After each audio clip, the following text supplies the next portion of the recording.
அந்த ஆட்சி கவிழ கூட வாய்ப்பு இருக்கு, அதனால தொண்டர்கள் எல்லாம் தயாரா இருங்க. முன்னாள் முதலமைச்சர் ஸ்டாலின் வந்து அவங்க கட்சியில் வந்து பேசியிருக்காங்க.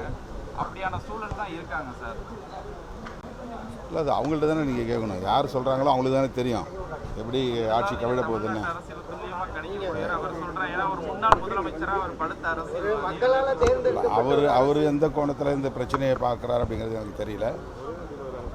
எங்களை பொறுத்தவரையில் ஆதரவு நல்குகிற அத்தனை கட்சிகளும்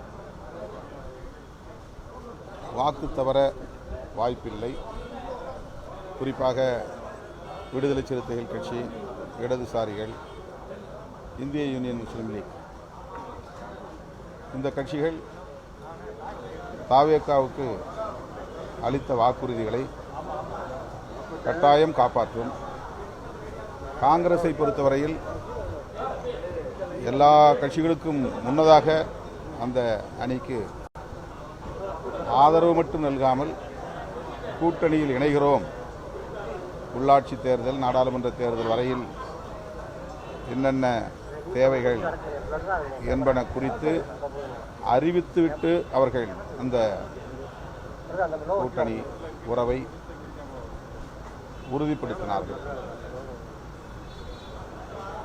அடுத்து இடதுசாரிகள் வெளியிலிருந்து ஆதரவு நல்குகிறார்கள். 5 ஆண்டுகள் வரையில் இந்த ஆட்சி தொடர வேண்டும் என்பதே இடதுசாரிகளின் விருப்பம் என்பதை திரும்ப திரும்ப அவர்கள் உறுதிப்படுத்தி வருகிறார்கள். அதே நிலைப்பாட்டைத்தான் விடுதலை சிறுத்தைகள் கட்சியும் கொண்டிருக்கிறது. எனவே இந்த ஆட்சி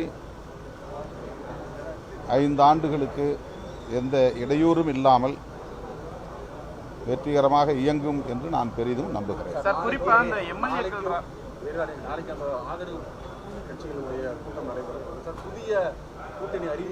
அது அங்கே போய் பேசின பிறகு தானே தெரியும். முன்கூட்டியே இப்படி நானா சொல்ல முடியாதுல்ல.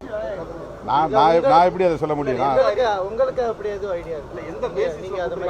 இல்லை, அவங்க இப்போ வந்து ஒரு தேநீர் விருந்துங்கிற அடிப்படையில் தான் அழைச்சிருக்கிறாங்க. கட்சி தலைவர்களை மட்டுமின்றி சட்டமன்ற உறுப்பினர்கள், நாடாளுமன்ற உறுப்பினர்கள், இப்போ எங்கள் கட்சியில் 2 சட்டமன்ற உறுப்பினர்கள், 2 நாடாளுமன்ற உறுப்பினர்கள், தலைவர் என்கிற முறையிலும் நாடாளுமன்ற உறுப்பினர் என்கிற முறையிலும் நானும் அதில் பங்கேற்கிறேன். ரவிக்குமார் நாடாளுமன்ற உறுப்பினர் என்கிற முறையில் அவர் பங்கேற்பார். அதேபோல் வன்னி அரசு, ஜோதிமணி ஆகிய 4வரும் பங்கேற்போம். கூடுதலாக பொதுச் செயலாளர் சிந்தனை செல்வன் அவர்களும் அதில் பங்கேற்க உள்ளார். பிளே ஸ்டோர் மற்றும் ஆப் ஸ்டோரில் இருந்து பாலிமர் செயலியை QR கோடு மூலம் பதிவிறக்கம் செய்யுங்கள். செய்திகளை உடனுக்குடன் பெறுங்கள்.